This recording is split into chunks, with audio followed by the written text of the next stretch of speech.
The Ranger Report, yeah, the Ranger Report. If you want the inside scoop, listen to the Ranger Report. Oh, here we go. This is the Ranger Report podcast. News, insights, predictions, interviews, and information about the Texas Rangers from the major leagues to the minor leagues. And now, here are your hosts, Ben Dieter and CJ Berryman.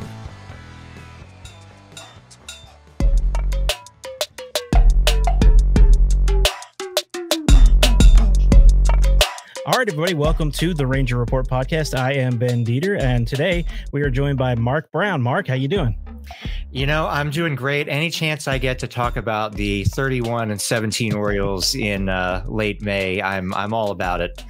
I'm with you there. Same thing about the Rangers. Both teams sitting, of course, we're 31-18. Y'all are 31-17. A lot different than at least I envisioned at this point of the season for both these teams.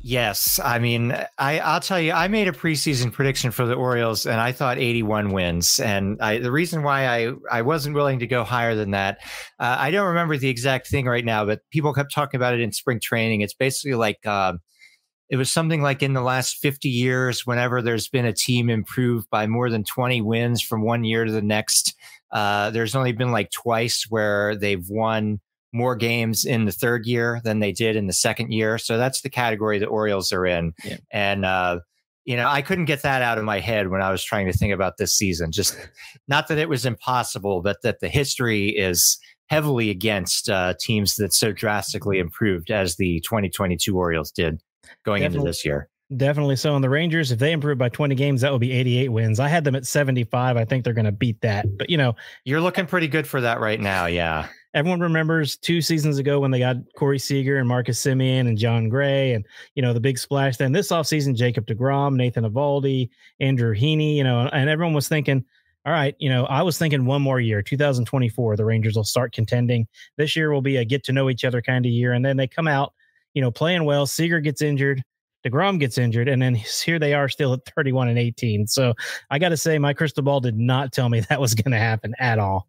No, I mean, that's what makes baseball fun, is when unexpected things are happening. And of course, you and I are the fan beneficiaries of that kind of thing right now. So although one must be triumphant in this series, I like it when surprises happen. So I hope the Orioles and Rangers can keep being surprises. Although I am jealous of you actually having a owner who's willing to sign huge free agents, whereas Orioles fans, we got ourselves talked into thinking the Orioles were going to try and make a splash.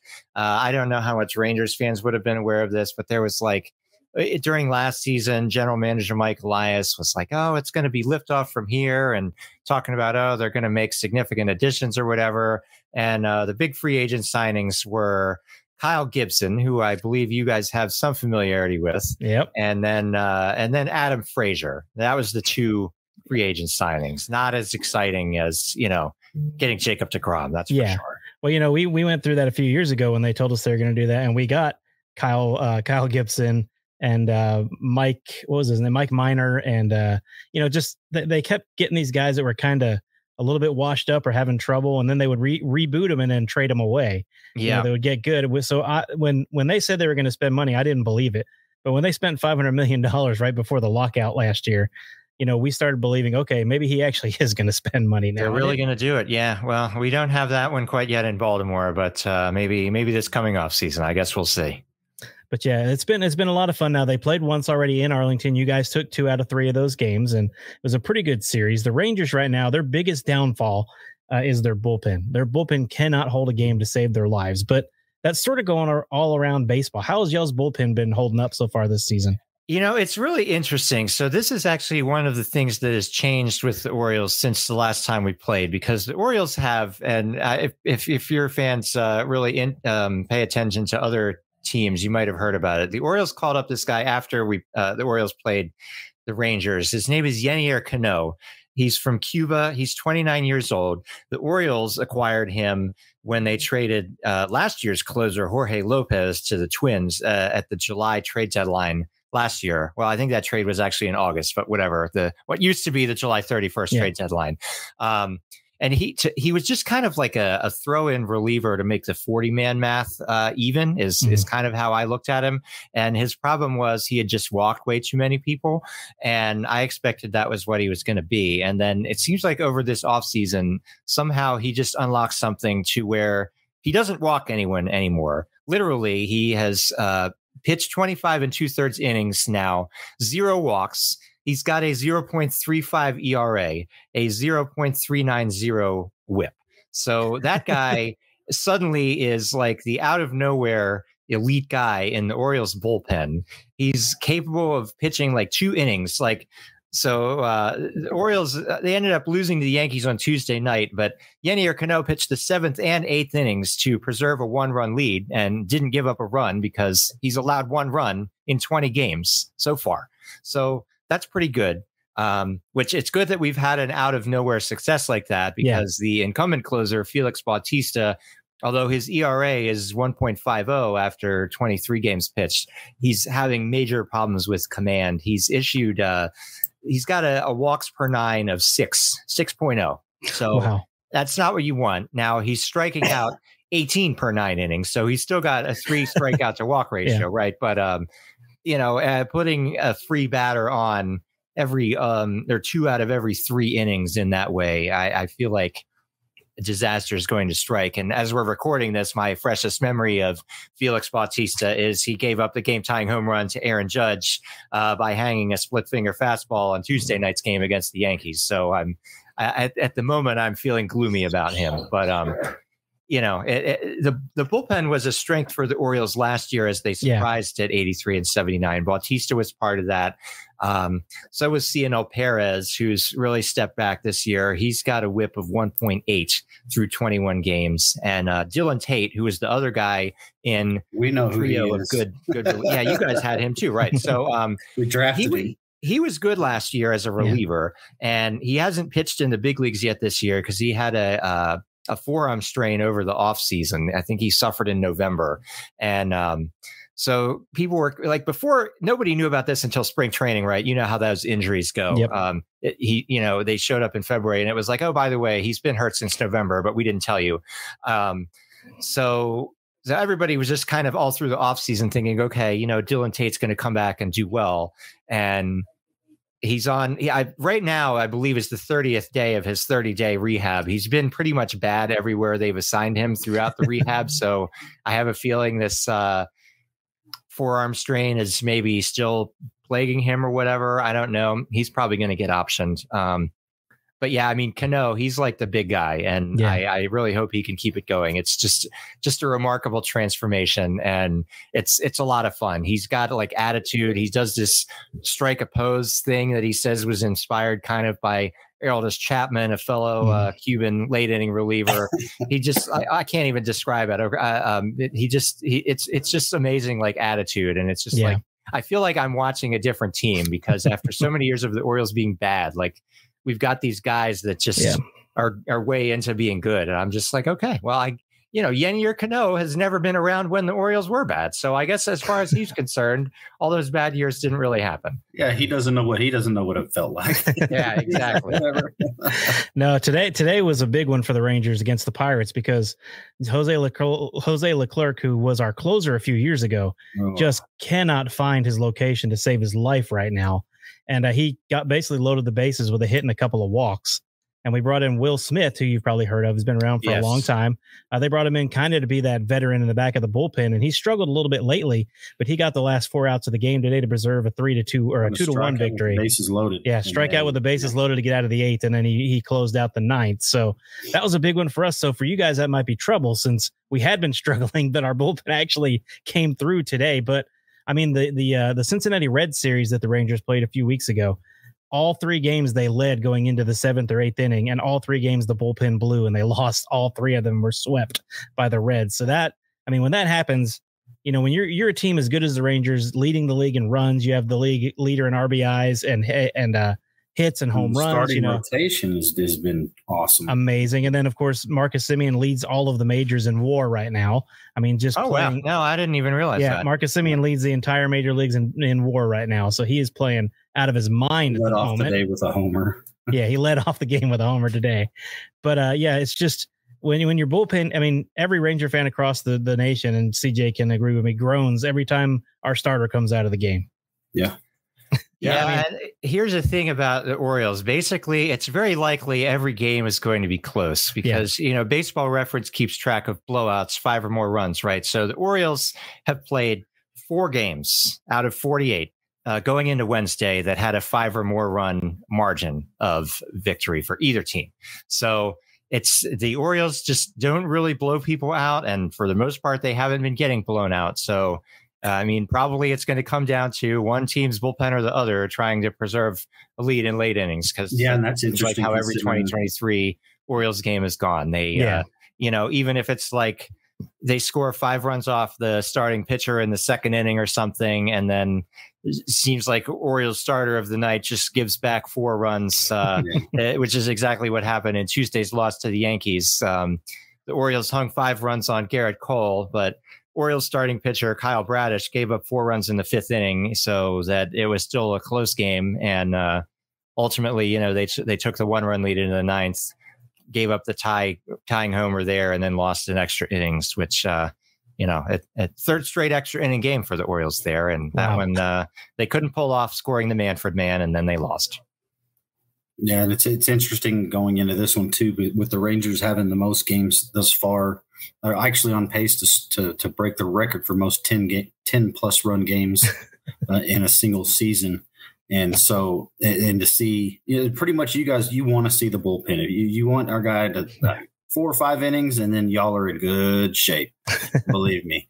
And if you see Jose Leclerc come on, you just imagine these two faces right here going, That's exactly what happens. Imagine I've certainly had my share of relievers like that. Yeah. What's amazing is his ERA is under 4 because whenever he gives up runs, they're inherited runners. And then whenever his guys get on base, like today, he loads the bases, he gets 2 outs, and then somebody bails him out. So his ERA is under 4, but that is not indicative of how he has pitched this year at all.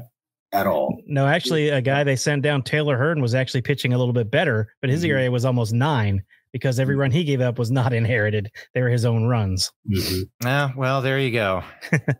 Baseball's a weird sport. My favorite one is when a pitcher gets a win without throwing a pitch. Picks a guy off at first, and then they score in the next inning. That's my favorite reliever stat in the world. Just as a side note. That'll do it. Yeah, get a win without even throwing a pitch. All right, so this is a 3-game series. Of course, the Baltimore, you guys play in New York tonight and tomorrow night. We're recording this on a Wednesday, and then come to Texas. Or are we going to y'all?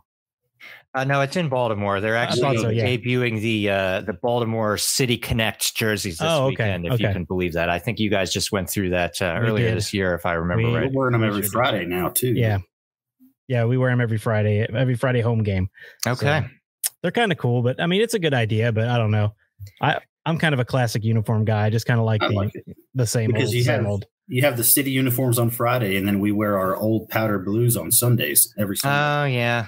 So my thing about the Orioles ones, it seemed like everybody else's have been, at least they tried to do something different, really, like immediately visually different from the regular uniforms. And I feel like the Orioles, they've already got black tops. So what's the difference? Although they just had this plain Baltimore block script, and it's like, and then there was this whole thing like, oh, well, you have to look beneath the surface to see what's great about Baltimore, which, okay, sure, but I don't know. And then there was all this like colorful stuff that's supposed to represent Baltimore's neighborhoods. It was a little abstract for me. I don't know, but yeah, it is in Baltimore this weekend, so we'll get to see those uniforms getting their debut. Oh boy, that'll be a lot of fun. All right.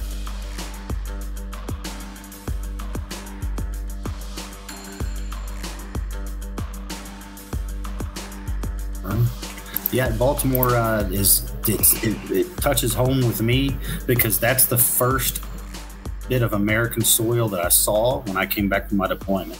Oh, yeah. And in Baltimore. and the whole plane got up and started cheering, and everybody was happy to be home. And yeah, so Baltimore, we stayed overnight. Of course, I drank a whole lot of beer because I couldn't drink beer, when I was deployed. So yeah, I drank a whole lot of beer and got hammered in my hotel room by myself. We had an early flight the next day to go back to North Carolina where I was stationed. So yeah, Baltimore. Well, that is a nice memory. So, a nice place to be welcome back, I hope. All right. So Friday we have John Gray against Rodriguez. John Gray is 4-1 with a 3.02 ERA. Rodriguez is 2-1 with a 6.21 ERA, but he has 12 more strikeouts than Gray does. So his ERA is high? Was it one bad start, or what's going on with him? No, he's unfortunately had a number of bad starts, and I'm as disappointed about that as anybody, because I was really on the Grayson Rodriguez hype train before the season.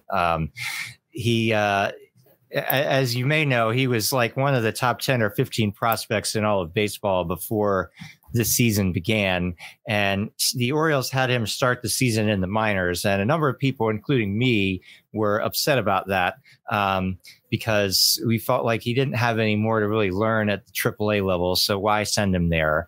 And as it turned out, they ended up summoning him within a week, which actually happened during the last time the Orioles played the Rangers, because one of the Orioles starting pitchers, Kyle Bradis, took a line drive off his foot or whatever and ended up going on the injured list. Yeah. And to my great surprise, they called up Rodriguez to replace him in the rotation, which I really didn't think they were going to do after sending him to the minors. I thought, if they've got him going to the minors, they're not going to panic call him up after less than a week into the season. A line drive goes off of a different guy's foot. But then they called him up. I think that first game was kind of rough. I'm kind of clicking through my baseball reference now. No, the first game was okay. He only gave up 2 runs in 5 innings. Yeah. That was actually against the Rangers there.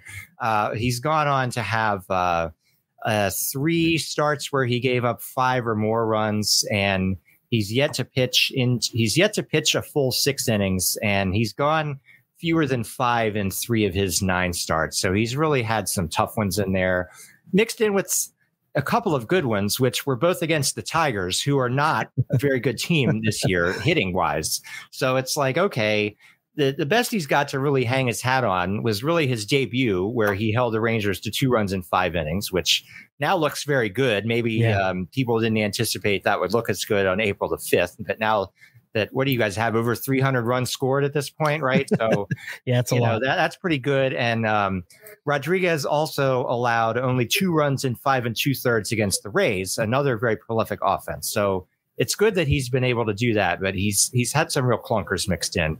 I don't know when he's going to settle it down. I still hope. I have hope that he's going to be able to be something like the top pitching prospect guy that everybody was hyping up like last year. But we definitely haven't seen that consistently at the big league level so far. And I don't know.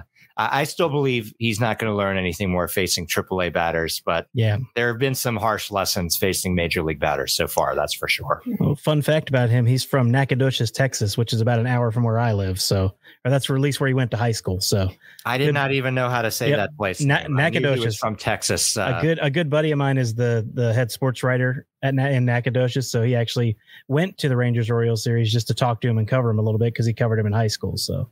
Yeah, the family was there when he made his debut. Yeah. His dad was very, very tense looking whenever they showed, more so than most parents are during the debuts. He really looked like he was in agony, but I could understand that. I think I would be too. Yeah. Yeah. Baltimore actually drafted a kid out of my hometown, Parker Bridwell. Oh, yeah. I remember the days of getting Parker Bridwell. I don't want to say excitement, but he was maybe the 4th best pitching prospect in the Orioles system at one time. At a time when they had no good pitching prospects. Yeah, but I've got a autographed. Well, him and Dylan Bundy were roommates. They lived together the whole way.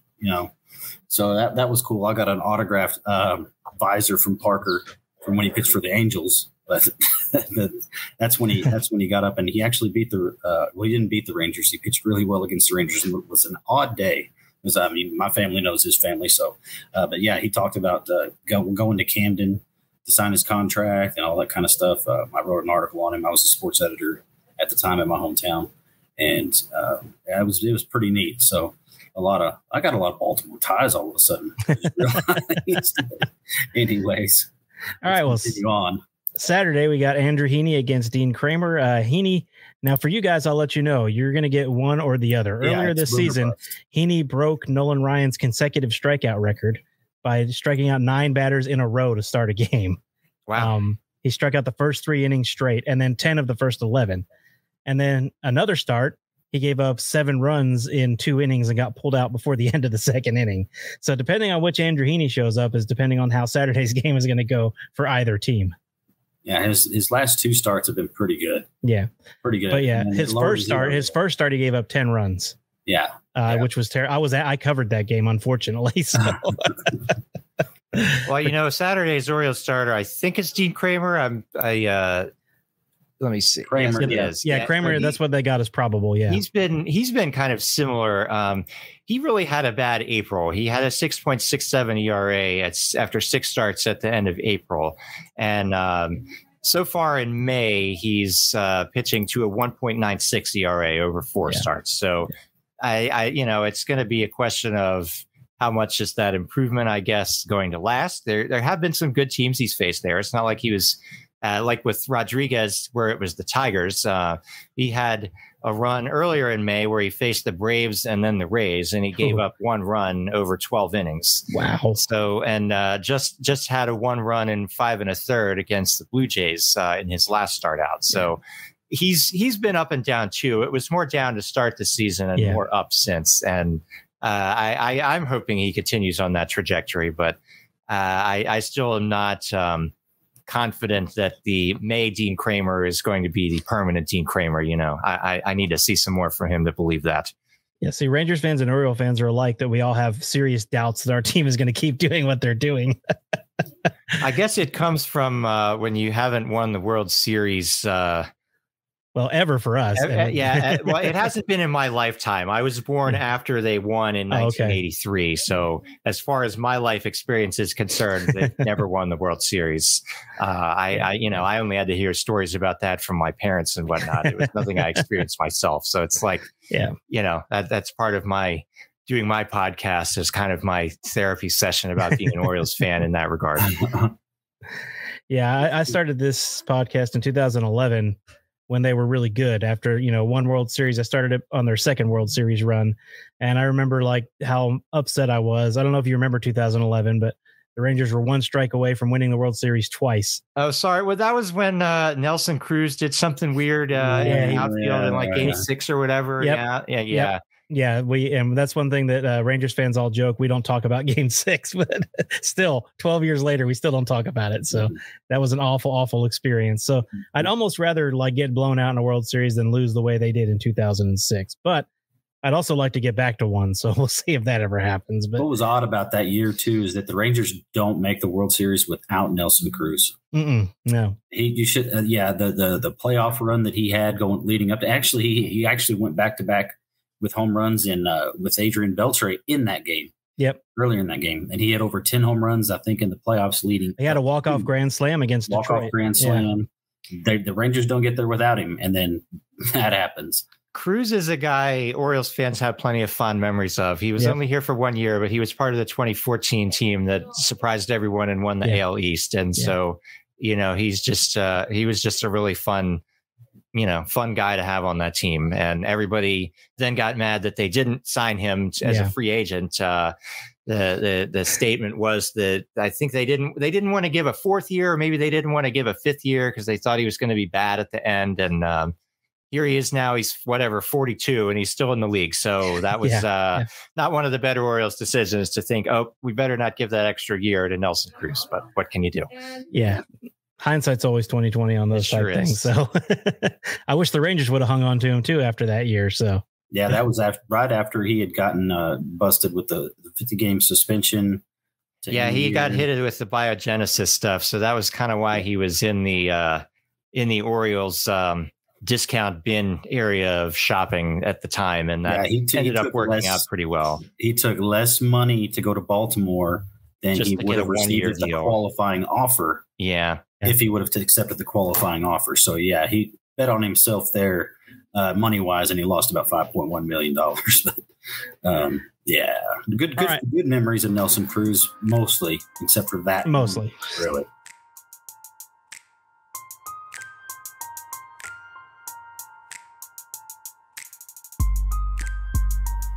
All right, so let's talk a little bit here. On Sunday, you guys will see Dane Dunning, and you probably don't know hardly anything about Dane Dunning. He was a White Sox prospect before he came to Texas. Dane Dunning was a starting pitcher last year who pitched to about a 4.5 ERA. Pretty good season. So this season they moved into the bullpen because, they brought in Jacob deGrom and Nathan Eovaldi and all these guys to pitch, and he was doing really good in the bullpen. And then when Jacob deGrom went out, they thought they would move him to the starting rotation, and he has been unbelievable in the starting rotation. He has a 1.67 ERA, and he's 4-0 so far this season. He's striking out. He's not a strikeout pitcher. He's only got 26 strikeouts in 43 innings. So only about one, not even a strikeout every other inning. So he's not getting a lot of strikeouts, but he's also not walking anybody. He only has 10 walks in 43 innings. Wow. So a lot of ground balls. He doesn't throw hard, about 90 miles an hour is about it. But he's got a really good slider, really good changeup. He just really mixes it all in really well. He has so far anyway. He's looked really, really good. And the DeGrom injury, we were worried that it would be coming, and then it came, and then we're like, crap. Yeah. Thankfully, we've got some depth, and they just slid Dunning right back into the starting rotation, and he's just been awesome. It'll be interesting to see how that goes if he doesn't hardly walk anybody, because the Orioles actually going into Wednesday lead all AL teams in walks. There are a few guys who are just really have been walking a good amount, and so I'll be interested to see whether that means he's throwing strikes and they're not adjusting, or whether he's suddenly walking guys. I don't know. Of course, I'm always a bit of a pessimist, and sometimes it seems like those guys, the Orioles swing at like the second pitch and just ground out a bunch, and then suddenly it's the seventh inning.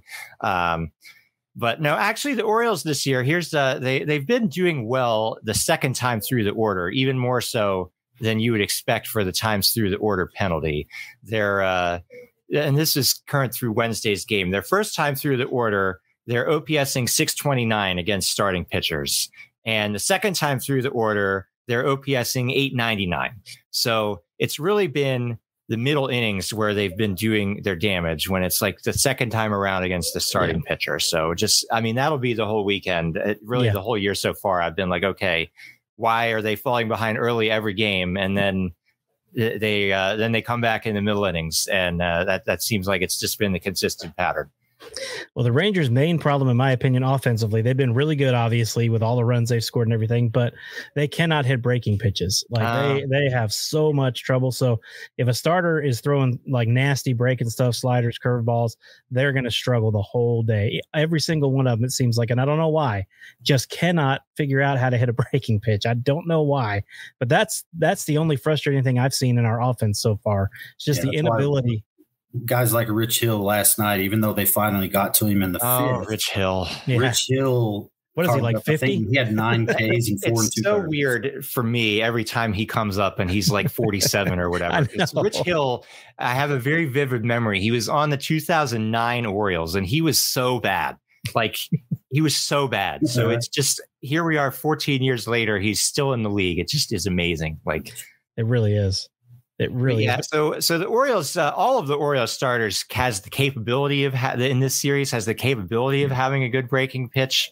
Do they do it consistently? I don't know. So you might get a reprieve, and they're not doing as good as they can. Like the Sunday starter, Kyle Bradish, he's got the potential to have a very good curveball. I think Kramer can kind of spin a pretty good curve as well, but sometimes he spins a not very good curve and then gives up a bunch of hard contact. So. We'll see which version of these guys shows up over the course of the weekend series.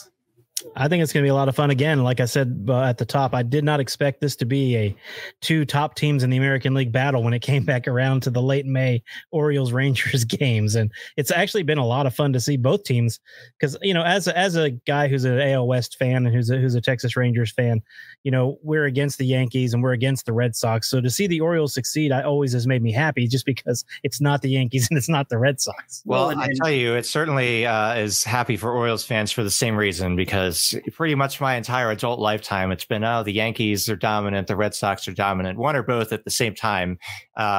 So there's never room for the Orioles. And even in 2014, when the Orioles did succeed and win the division, all the media narrative was like, wow, it's a real down year for the Yankees and the Red Sox. And that's why the Orioles were able to win the division. It's like, I mean, as a fan, you just want them to be like, just acknowledge the Orioles are good, even though you didn't think it was going to happen, right? But that wasn't what happened in 2014. It hasn't really been happening in 2023 so far. They're not totally dogging on the Orioles, but I think that it's going to take more of this for people to start being like, okay, it's something other than a fluke. As Rangers fans, we know how you feel, bud. Yeah. Because when they started showing up in 09 and 10, it was like, what's going on here? And it was like, we're actually good once, And no, I think the what's funny about the Orioles and Rangers, we traded so many players back and forth. We shared them, the Rafael Palmeiro, the Will Clark, right now Dylan Tate, and Nelson Cruz we just mentioned. The list is Harold Baines is another. You actually even right now, catcher Jonah Heim was a former Orioles prospect. Oh, that's right. That's right. A couple stops after being traded away from the Orioles before he made it to the Rangers. I always liked him as a prospect, and I was annoyed when they traded him away for the 2016 version of Steve Pearce, who was not the 2014 version of Steve Pearce when they traded for him. Yeah. But what can you do? You can't hold on to every prospect. But I'm happy to see him blossoming finally as well. Mark McLemore, Damian Buford. There's been a bunch of. We had some experience with guys that I was less fond of, like Kevin Millwood got traded to the Orioles. Another one. Yeah. Yeah, that is correct. All right. Well, Mark, thank you so much for joining us tonight. Yeah, thanks for having me on, guys. I'm sure it will be an interesting series because every Orioles game this year, other than 4, has not been a blowout. So it's probably going to continue this weekend. I agree with you. And go ahead and give your Twitter handle and where can they find your podcast? Yeah, so on Twitter, you can find me at Camden Chat. That's my SB Nation blog handle. I'm the manager of that site. And my podcast is called Good Morning Birdland. And every Monday, Wednesday, and Friday morning, I've got an episode about 20 to 25 minutes out about whatever's gone on with the Orioles since the last time I had an episode. So if you ever want to hear more about the Orioles, that's where you can find me. Well, we're thrilled to be part of the Fans First Sports Network now. I'm sure you are too. So I'm enjoying. They've been so wonderful. I didn't even have a show going when the thing started up, and they were like, "Oh yeah, do you want to come in?" And I was like, "I actually do." And thank you for helping me so much. It's been great. So thank you guys for having me on. It's nice to have an easy way to talk to another team's podcast folks. Absolutely. Yep. All right. Thanks, Mark. All right. Take care. Have a good one. All right. See ya. Thanks for listening to the Ranger Report podcast. Find us on Twitter, Facebook, and at therangerreport.com.